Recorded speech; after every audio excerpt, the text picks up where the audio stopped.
What is the key point, मतलब जब सबसे बात होगी या सबसे बात हुई तो क्या निकल के आया कि कैसे सेलेक्ट हो सकता है कोई इंसान या कोई भी बच्चा या कोई भी बच्ची कैसे सेलेक्ट हो सकती है। तो वो है नियम, ध्यान रखिएगा प्लीज। बी कंसिस्टेंट, और जब मैं ऐसा लिखता हूं बी कंसिस्टेंट, दैट मींस कि आप अपने रास्ते में आने वाले हर एक चैलेंज को एक्सेप्ट कर लेंगे। अभी स्टार्टिंग है, आज पहला दिन है, तो सभी लोग मोटिवेटेड है, मैं भी मोटिवेटेड हूं, आप भी मोटिवेटेड है। सर आज ही हम होमवर्क भी करेंगे, आज हम नोट्स भी बनाएंगे।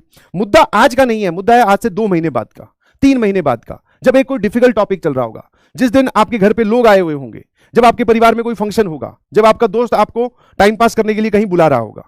मेन मुद्दा है उस बात का, क्या आप उस दिन अपने आप को स्ट्रांग रखते हुए इस बात को फॉलो करोगे कि नहीं करोगे। बी कंसिस्टेंट, ठीक है। हाँ, अगर आपने ऐसा कर लिया तो 100% आई कैन गारंटी, ठीक है, आई एम गारंटी, समझ में, गारंटी समझते हो ना, गारंटी दे रहा हूं, वारंटी नहीं, गारंटी दे रहा हूं कि आपकी रैंक बहुत जबरदस्त आने वाली है।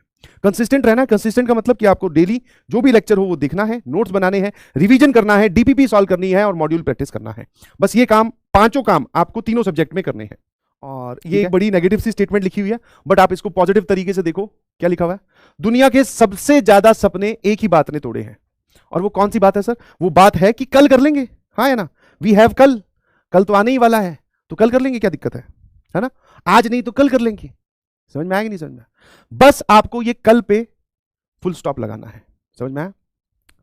कल पर फुल स्टॉप लगाना है। बोले जो होगा आज ही होगा। जो टारगेट मैंने सोचा है वो मैं आज ही कंप्लीट करके उठूंगा। कल फिर नेक्स्ट टारगेट, नया टारगेट होगा। दिन भर दिन टारगेट बढ़ते जाएंगे और आगे हम बढ़ते जाएंगे। समझ में आएगा नहीं समझ में? क्या मेरी बात समझ गए? कल पर मत छोड़िएगा प्लीज, क्योंकि जैसे ही आपने बोला कल कर लेंगे तो ये बात आपको यहां लेके जाएगी, और ये बड़ी खतरनाक बीमारी है। कैसी है? खतरनाक बीमारी है।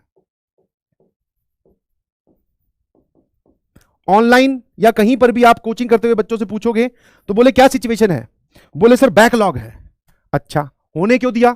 बहुत सारे मतलब अपार्ट फ्रॉम नेचुरल रीजंस, कई बार तबीयत खराब हो जाती है तो नेचुरली बैकलॉग होगा, ठीक है, but apart from natural reason, इसका जो बनने का कारण है दैट इज 99.99% केसेस में होता है मन। सर इच्छा नहीं हो रही, आज तो किसी ने बुलाया है, आज दोस्त का फोन आया है, आज घर वालों ने कहीं जाने का प्रोग्राम बनाया है, उस वजह से आपका बैकलॉग इकट्ठा होता जाएगा। और फिर आप एक मूवमेंट के बाद सर्च करोगे कि बैकलॉग कंप्लीट कैसे करें। खुद सोचो, आपने एक जगह जहां पे आपको पढ़ाई करनी थी वहां पे आपने पढ़ाई नहीं की, उसकी वजह से आपका बैकलॉग बना, तो अब उसको कंप्लीट कैसे करोगे? क्या दिमाग में आता है? लॉजिकल सी बात, मतलब बिना दिमाग वाला सवाल है ये, कि आपने एक जगह पढ़ाई करनी थी बट आपने उस टाइम पे पढ़ाई नहीं की, अब वो चीज आपको परेशान कर रही है, अब उसको आप ओवरकम कैसे करोगे ये बताइए। सर उसको ओवरकम करेंगे पढ़ाई करके। दैट मीन्स ये इसके बनने की वजह क्या है? सर पढ़ाई ना करना। और इसको आप कवर कैसे करोगे? सर पढ़ाई करके, बस और कोई तरीका नहीं है। ये जो आप बोल रहे हो 1 शॉट 3 शॉट, ये सब सारे भैया शॉर्ट में क्या पढ़ना तो पड़ता ही है, सवाल तो सॉल्व करने ही पड़ेंगे। हाँ है ना? क्या मेरी बात समझ पा रहे हो कि नहीं समझ पा रहे हो? तो बेसिकली अगर ये चीज बन रही है बिना पढ़े और ये खत्म होगी पढ़ने से, तो सर एक काम करते हैं, बैकलॉग का सबसे बढ़िया इलाज कि इसको बनने ही मत दो। आप अपना वीकली पूरा का पूरा एक एनालिसिस कीजिएगा। समझ में आया? वीकली। डेली बोलना थोड़ा गलत हो जाएगा, बिकॉज कई बार क्या होता है, केमिस्ट्री में इंपॉर्टेंट चैप्टर चल रहा है, मैथ में हल्का फुल्का चल रहा है, फिजिक्स में हल्का फुल्का चल रहा है, मतलब फिजिक्स और मैथ वाले ने तो सर टीचर ने हमें काम कम दिया है बट केमिस्ट्री में ज्यादा दिया है, तो हमारा मेन अट्रैक्शन अभी केमिस्ट्री है। ऐसा करते वक्त हमारी मैथ्स की या फिर फिजिक्स की 1-2 डीपीपी रह गई, मतलब थोड़ा सा बैकलॉग में आ गया, ठीक है। कई बार ऐसा होगा कि तीनों में ही इंपॉर्टेंट चल रहा है। समझ में आया? दैट मीन्स हमें अपनी एनर्जी और अपने नंबर ऑफ स्टडी आवर्स बढ़ाने हैं। तो आप वीकली एनालिसिस करो कि क्या रह गया, क्या रह गया। समझ में आया? और सर ये क्या रह गया कौन से पॉइंट में से उठाना है आपको? दैट इज, मैं तो हमेशा ही बोलता हूं कि ये वाले इन 5 में से आपको चेक करना है कि आपका क्या रह गया, ठीक है। हाँ है ना? जो रह गया उसको निपटाइए। N स्टैंड्स फॉर नोट्स, ठीक है। C स्टैंड्स फॉर क्लास, किसी की क्लास अटेंड करनी तो नहीं रह गई, किसी के नोट्स तो कंप्लीट करने नहीं रह गए। E stands for everyday. समझ में आया? और जब आप इसको एवरीडे देखोगे, ठीक है, जब आप इसको एवरीडे देखोगे तो आप जो है C stands for class, N stand for notes, E stands for everyday. जब आप इसको एवरीडे देखोगे तो आपका वीकली भी एनालिसिस एकदम सही आएगा कि हाँ भैया अपना कुछ नहीं रहा, छोटी मोटी कोई चीज रहे तो संडे वाले दिन निपटा दो, ठीक है। R stands for revision.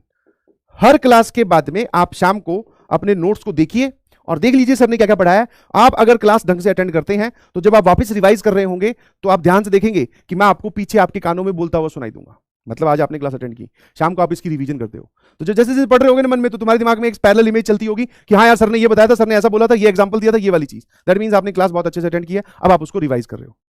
Yes और नो? और लास्ट वाला तो भैया सभी लोग बोलते हैं ना, समझाते सबको हैं बट फॉलो कोई नहीं करता, या बहुत कम करता है। समझ में? पता सबको है बट कोई फॉलो नहीं करता। जो भी आपके टेस्ट आएंगे एक भी टेस्ट मत छोड़ना, और अगर आपने एक भी टेस्ट नहीं छोड़ा तो फिर जर्नी खत्म होने पे बाद में बात करेंगे कि हाँ भाई बता अब तेरा क्या इंप्रूवमेंट है। समझ में आया? क्या आप बात समझ गए? ठीक है, तो आपका अगर इनमें से कोई भी पार्ट, इसमें एक डीपीपी और ऐड कर सकते हो, जैसे डीपीपी भी आप चेक कर लीजिए, डीपीपी, नोट्स, क्लास अटेंडेंस, मतलब क्लास कोई रह तो नहीं गई, इनमें से अगर कोई रह गया, और लास्ट में फिर मॉड्यूल।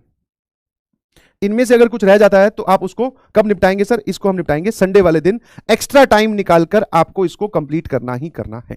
क्या मेरी बात से एग्री करते हो?